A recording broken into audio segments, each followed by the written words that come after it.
লেখিকা সুপ্রিয়া ঘোষের মর্যাদা। কি গো শুনছো? একটা কাজের লোক কবে থেকে দেখতে বলছি, কেউ কথা কানে নিচ্ছ না তো।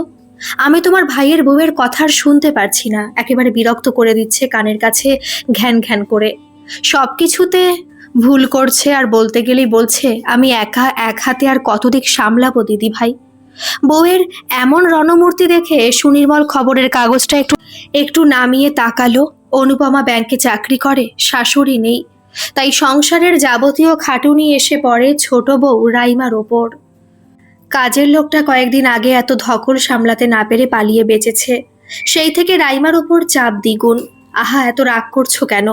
সুনির্মল কাগজটা ভাঁজ করে রেখে বলল, আমি কয়েকটা জায়গায় খোঁজ লাগিয়েছি, কাল পরশুর মধ্যে লোক পাঠিয়ে দেবে বলেছে। এত চিন্তা করো না। চিন্তা কি আর এমনি করছি? রাইমার দিন দিন যেন মেজাজ চড়ে যাচ্ছে। অনুপমার শাড়ির আঁচলটা কোমরে গুজতে গুজতে বলল, আহা অনুপমা, এক সংসারে থাকতে গেলে একটু ঠোকাঠুকি লাগতেই পারে। সুনির্মল একটু নরম স্বরে বোঝাতে চাইল, আর তাছাড়া ও তো সংসারটা একাই সামলাচ্ছে। সত্যি বলতে তুমি তো কুটো ভেঙে দুটো করো না। কথাটা শোনা মাত্র অনুপমার মুখ লাল হয়ে উঠল। অমনি তোমার ভাইয়ের বউয়ের প্রতি প্রীতি জেগে উঠল, তাই না? আমি সারাদিন বাইরে খেটে এসে আবার সংসারের কাজ করব নাকি? পরদিন সকালবেলা দরজায় বেল বাজতেই রাইমা গিয়ে দরজা খুলল। দরজায় দাঁড়িয়ে 28-30 বছরের একটা মেয়ে, পরনে সাদামাটা ছাপা শাড়ি। আমার নাম রুমকি, আপনাদের নাকি কাজের লোক দরকার, তাই এসেছি, মেয়েটি শান্ত গলায় বলল। রাইমা ভেতরের দিকে তাকিয়ে ডাক দিল, বর্দি, কাজের লোক এসেছে। সুনির্মল আর অনুপমা ঘর থেকে বেরিয়ে এলো। সুনির্মল রুমকির আইডি কার্ডটা হাতে নিয়ে দেখে নিয়ে বলল, হ্যাঁ, আমরা তো কাজের লোক খুঁজছিলাম। অনুপমা এগিয়ে এসে ঘরে চারপাশটা একবার দেখালো, তারপর কাজের ফিরিস্তি দিয়ে মাইনে ঠিক করে নিয়ে বলল, তাহলে আজ থেকেই কাজে লেগে পড়ো। কথাটা শেষ করেই অনুপমা ড্রয়িং রুমে বসে থাকা দেওর কৌশিকের দিকে ফিরল। গলায় একরাশ কটাক্ষ টেনে বলল, নাও ভাই, তোমার বউয়ের আজ থেকে ছুটি, দুজনে মিলে এবার বেশি করে সময় কাটিও। কৌশিক দাদার থেকে নিচু পোস্টে চাকরি করে, মাইনেও কম, কম টাকা দেয় সংসারে, তাই বড় বৌদির এই ব্যবহারেও কোনো প্রতিবাদ করতে পারল না, চুপচাপ মাথা নিচু করে রইল। অনুপমা হনহন করে ওপরে চলে গেল। সবাই অফিসে বেরিয়ে যাওয়ার পর বাড়িটা এক প্রকার খালি হয়ে গেল। রান্নাঘরের বাসন মাজা আর ঘর মোছার কাজ শেষ করে রুমকি আঁচল দিয়ে ঘাম মুছল। রাইমা এক গ্লাস জল রুমকির দিকে এগিয়ে দিয়ে বলল, রুমকি, তোমায় দেখে তো বেশ ভদ্র ঘরের মেয়ে বলে মনে হচ্ছে, তা তুমি এই কাজ করছো কেন?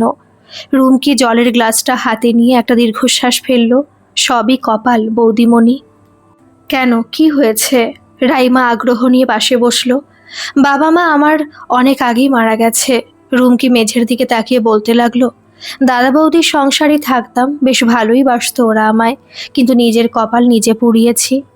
আমার একটা ভালো ঘরে বিয়েও ঠিক করেছিল জানো বৌদি। তারপর আমি একজনকে ভালোবেসে দাদা বৌদির অমতে ঘর ছেড়ে তার হাত ধরে পালিয়ে যাই। রুমকির গলায় স্পষ্ট কষ্টের ছাপ। বিয়ের পর থেকেও প্রত্যেক দিন মদ খেয়ে এসে অকারণে আমার ওপর অত্যাচার করত। কোনো কাজকাম করতো না, খাবো কি সেই কথা জিজ্ঞেস করলেও মারধর করত। তাই বাধ্য হয়ে ঘর ছাড়লাম। রাইমা একটু চুপ করে থেকে জিজ্ঞেস করলো, তাহলে তোমার দাদা বৌদির কাছে ফিরে গেলে না কেন? গিয়েছিলাম। রুমকি বিষণ্ণ হেসে বলল, দাদা বৌদি আর আমায় ফিরিয়ে নিল না গো। বলল আমার জন্য নাকি ওদের মুখ পুড়েছে, তাই আর কোনো সম্পর্ক রাখতে চায় না। কিন্তু আমায় তো বেঁচে থাকতে হবে বৌদি, তাই এই কাজ ধরেছি। কথাগুলো শুনে রাইমা মনে মনে ভাবল, রুমকি ঠিকই করেছে, এরকম অত্যাচার মেনে নেওয়া সত্যিই অন্যায়। কিন্তু পরক্ষণে রাইমা নিজের কথা মনে পড়ে গেল, ও তো এতগুলো বছর ধরে এই বাড়িতে অত্যাচার সহ্য করে আসছে। হ্যাঁ, রুমকির বর যেমন গায়ে হাত তুলতো, রাইমার বর হয়তো তেমন করে না, কিন্তু মানসিকভাবে প্রতিদিন ওকে ছোট করা হয়। বড় যা অনুপমা তো বটেই, এমনকি নিজের স্বামী কৌশিকও কোনোদিন ওর পাশে দাঁড়ায়নি। রাইমা রুমকির দিকে তাকিয়ে আস্তে করে জিজ্ঞেস করলো, আচ্ছা রুমকি, তোমার বর তোমার গায়ে হাত তুলতো তাই তুমি ছেড়ে চলে এসেছো, কিন্তু যাদের ওপর শারীরিক অত্যাচার হয় না অথচ প্রতিনিয়ত মানসিক অত্যাচার হয়, তারা কিভাবে বেরোবে বলো তো? রুমকি অবাক হয়ে রাইমার মুখের দিকে তাকালো। কি বলছো বৌদিমণি এসব? রাইমা চোখ সরিয়ে নিয়ে এক প্রকার বানিয়ে বলল, না কিছু না, এমনি জিজ্ঞেস করছিলাম। এভাবেই কাটতে লাগলো দিনগুলো। রুমকি রোজ সকালে আসে, টুকটাক সব কাজ সেরে দেয়, কিন্তু কাজের লোক আসার পর যেন অনুপমার মেজাজ আরও বেড়ে যায়। রাইমার ওপর চড়াও হওয়ার সুযোগও ছাড়তো না। একদিন তরকারিতে নুন একটু কম হয়েছিল, অনুপমা অমনি থালা ঠেলে সরিয়ে দিয়ে মুখ বাঁকালো। রাইমা, রান্নাটুকু ছাড়া তো আর সারাদিনে কিছু করো না, এটাও মন দিয়ে করতে পারো না? আসলে তোমার মতো মেয়েরা খেতে পেলে শুতে চায়। পাশে বসে থাকা কৌশিকও স্ত্রীর পাশে দাঁড়ানোর বদলে উল্টে অনুপমার সুরেই সুর মেলালো। সত্যি রাইমা, রান্নাটুকু এতদিন ধরে ঠিকমতো শিখতে পারলে না। সুনির্মল এসব দেখে মুখ খুলল। আহা, তোমরা এভাবে বলছো কেন? একদিন রান্না একটু এদিক ওদিক হতেই পারে, খেতে না চাইলে উঠে পড়ো তোমরা, মেয়েটাকে কথা শোনাচ্ছ কেন? অনুপমা তেড়ে উঠল। রাইমা, এবার তো শান্তি হলো? ভাসুরকে আঁচলে বাঁধতে পেরেছ? ছোট লোক পরিবারের মেয়ে হলে যা হয়। তারপর দেওরের দিকে তাকিয়ে বলল, কৌশিক, তোমায় বারবার বলেছিলাম ওই ঘরের মেয়ে বিয়ে করো না, তুমি তো শুনলে না, এখন বোঝো ঠেলা। কৌশিক মুখ বুজে থালা ছেড়ে উঠে দাঁড়িয়ে সোজা ঘরে চলে গেল, একটা প্রতিবাদও করল না। পরদিন সকালে সব থমথমে, সবাই যে যার মতো কাজে বেরিয়ে যাওয়ার পর রুমকি এসে রাইমার পাশে দাঁড়ালো। বৌদিমণি, বাড়ির সবাই তোমার সাথে রোজ এভাবে কথা বলে কেন গো? তোমার কষ্ট হয় না? রুমকির গলায় একরাশ সহানুভূতি। রাইমা জানলার গ্রিল ধরে বাইরে তাকিয়ে রইল।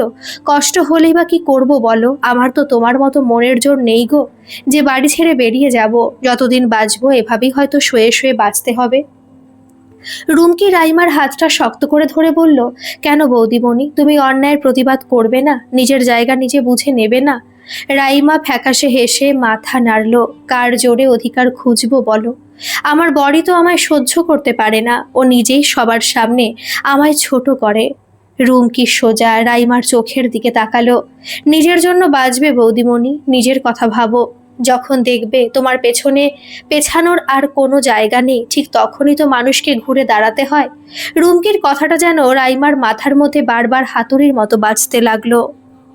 যখন পেছনে পেছানোর আর কোনো জায়গা থাকে না, তখনই মানুষকে ঘুরে দাঁড়াতে হয়।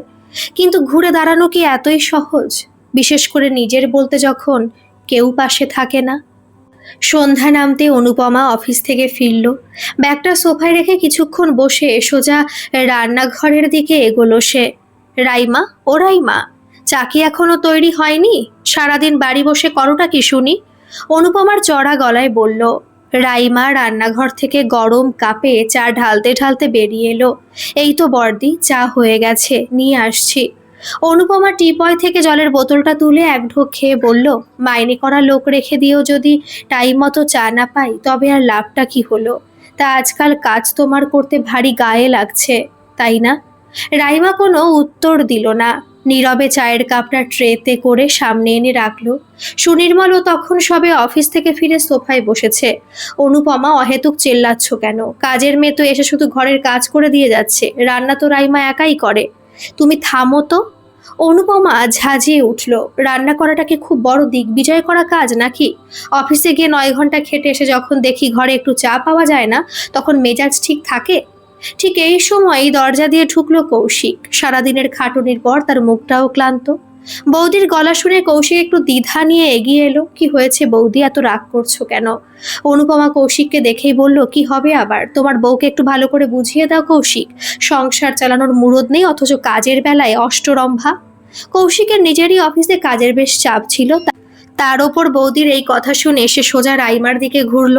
রাইমা, তুমি আবার কি করলে? কৌশিকের গলায় বিরক্তি আর ক্ষোভ ফুটল। যেটুকু কাজ দেওয়া হয় সেটুকু শান্তিতে করতে পারো না? রোজ রোজ ঘরে অশান্তি বাঁধাও কেন? রাইমা থমকে দাঁড়ালো। এতদিন ধরেও চুপ করে সব সহ্য করেছে, কিন্তু আজ নিজের স্বামীর এই অচেনা রূপ আর বিনা অপরাধে অপমান যেন বুদবুদের মতো জমা হওয়া ক্ষোভটাকে এক নিমেষে বাড়িয়ে দিল। রাইমা চোখ তুলে কৌশিকের দিকে তাকালো। আমি কাকে কি বললাম কৌশিক? আমি তো শুধু চা এনে দিলাম, তুমি কিছু না জেনে বুঝে সব সময় আমাকে দোষ দাও কেন? কৌশিক যেন নিজের কানকে বিশ্বাস করতে পারছিল না। রাইমা এভাবে গলা তুলে কথা বলছে? তুমিও মুখে মুখ দিতে শিখেছো রাইমা? কৌশিক খেকিয়ে উঠল। দাদা বৌদি এই সংসারের সব, ওদের টাকায় ওদের ছায়ায় আমরা আছি। সংসার চালানোর ক্ষমতা কতটুকু আছে তোমার? আর আমারই বা আয় কত? ওদের দৌলতে একটু মাথা গুজে আছো, সেটুকুর কদর করতে শেখো। রাইমার চোখে জল এলেও ও আজ আর মাথা নিচু করলো না। সোজা অনুপমা আর নিজের স্বামীর দিকে তাকিয়ে শক্ত গলায় বলল, কৌশিক, তুমি সংসারে কম টাকা দাও বলে কি আমি মানুষের পর্যায়ে পড়ি না? ঘরের সব খাটুনি আমি একা হাতে সামলাই। বদলে পাই শুধু খোটা আর অপমান। অনুপমা রাগী চোখে তাকালো। শুনছো সুনির্মল, তোমার ভাইয়ের বউয়ের দাপট দেখেছো? কেমন চেঁচাচ্ছে। ভাত কাপড়ের বন্দোবস্ত হচ্ছে বলেই এত লাফানো, নাকি অন্য কিছু? বর্দি, রাইমা এবার চিৎকার করে উঠল, সীমা ছাড়াবে না। আমি কারো দয়ায় বেঁচে নেই, আমি এই ঘরের বউ, কোনো দাসীবাদী নই। সুনির্মল হতবাক হয়ে দাঁড়িয়ে রইল, আর কৌশিক অপমানে লাল হয়ে উঠল। কৌশিক এগিয়ে এসে রাইমার হাত শক্ত করে চেপে ধরল। নিজের সীমার মধ্যে থাকো রাইমা, বৌদির ওপর গলা চড়াচ্ছ, এখনই ক্ষমা চাও। রাইমা নিজের হাতটা এক ঝটকায় ছাড়িয়ে নিল।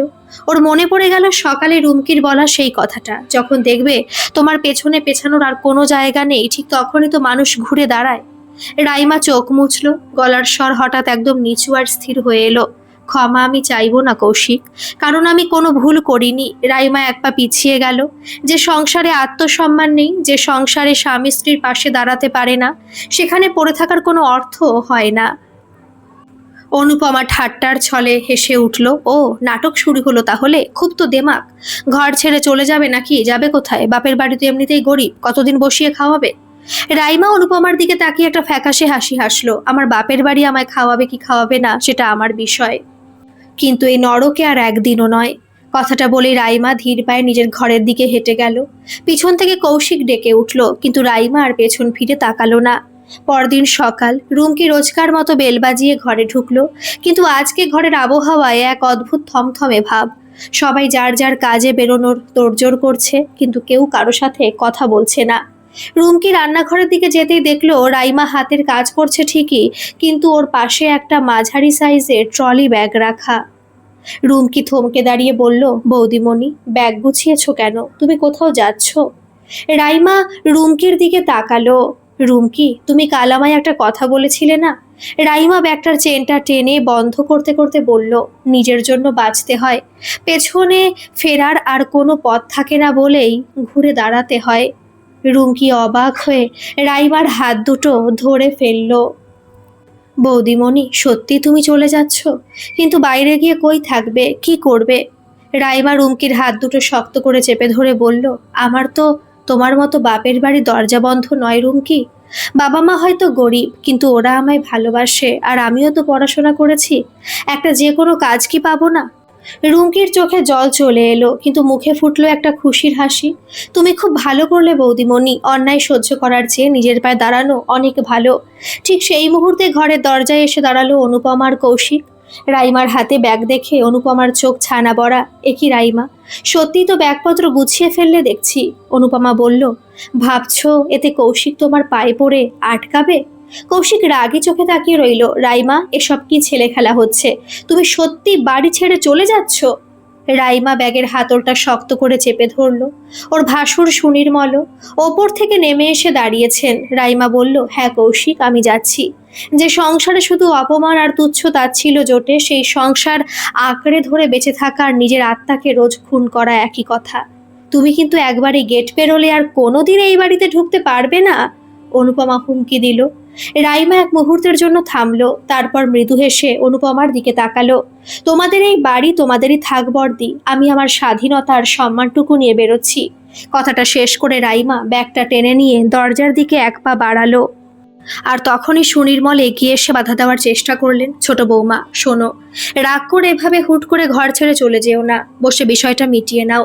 রাইমা একটু থেমে ভাসুরের দিকে তাকালো। না দাদা, এটা কোনো ক্ষণিকের রাগ নয়। এতদিন আমি ভাবতাম হয়তো আমারই কোথাও খামতি আছে, তাই সবাই আমার ওপর চড়াও হয়, কিন্তু কাল আমি বুঝতে পেরেছি সমস্যাটা আমার কাজে নয়, সমস্যাটা এই বাড়ির দৃষ্টিভঙ্গিতে। কৌশিক এতক্ষণ স্তম্ভিত হয়ে দাঁড়িয়েছিল। ও ভেবেছিল রাইমা একটু ভয় দেখাচ্ছে, সত্যি হয়তো দরজার বাইরে পা রাখবে না। কিন্তু রাইমাকে ব্যাগ হাতে দরজার মুখে দাঁড়িয়ে থাকতে দেখে ওর ভেতরে কেমন যেন একটা অজানা ভয় চারা দিয়ে উঠল। রাইমা, তুমি কিন্তু বড় ভুল করছো। কৌশিকের গলা কিছুটা কেঁপে উঠল। ছোটখাটো বিষয়ে ঝগড়া নিয়ে কেউ এভাবে সংসার ছেড়ে চলে যায় না।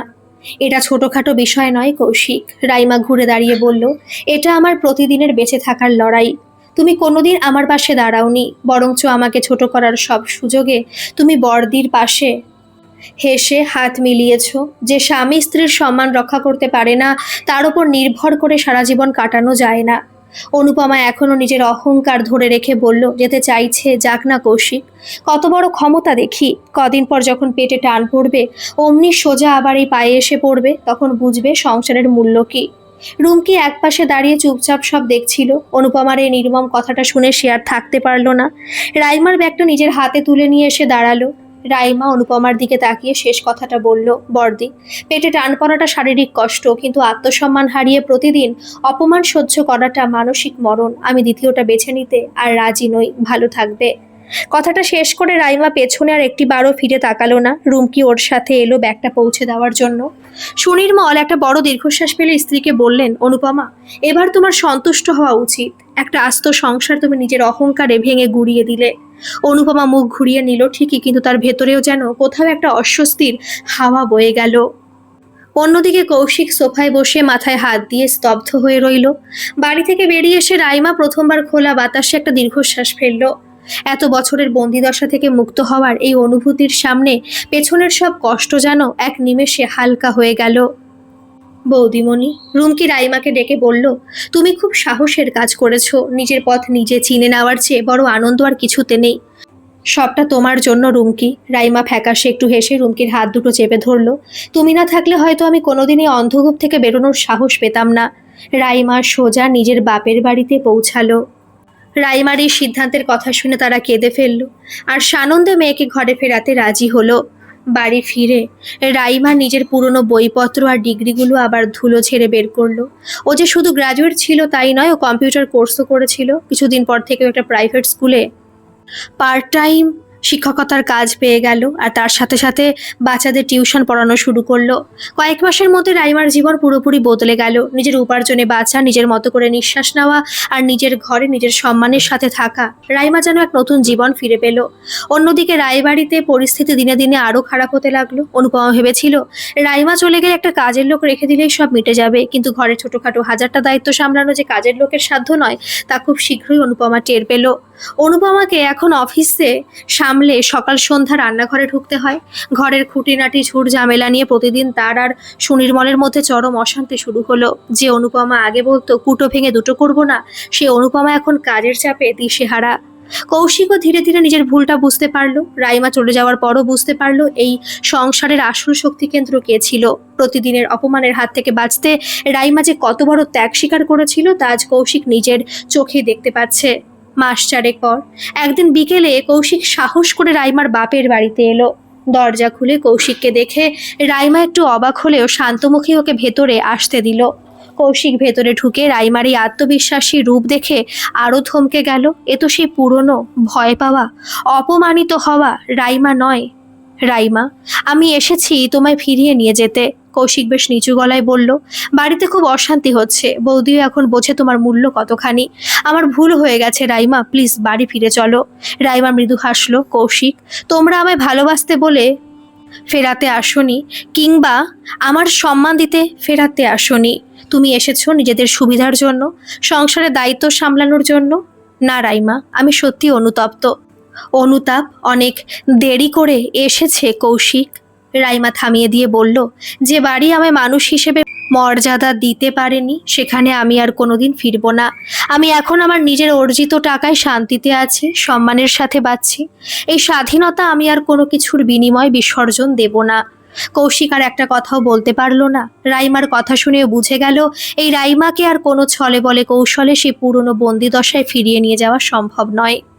কৌশিক এক প্রকার পরাজয় মেনে নিয়ে মাথা নিচু করে বেরিয়ে গেল। সত্যি, আত্মসম্মান বিসর্জন দিয়ে কোনো সংসারে টিকে থাকা যায় না। অন্যায়ের মুখে নীরব থাকা মানে নিজেকেই প্রতিনিয়ত অপমান করা। তাই পিঠ দেওয়ালে ঠেকে যাওয়ার আগে নিজের অধিকার ও যোগ্যতার উপর বিশ্বাস রেখে আত্মমর্যাদার সাথে ঘুরে দাঁড়ানোই নারীর আসল শক্তি। আজকের এই গল্পটি আপনাদের কেমন লাগলো অবশ্যই কমেন্ট করে জানাবেন, আর ভালো লাগলে একটা সাবস্ক্রাইব করে আমার পাশে থাকবেন। ধন্যবাদ।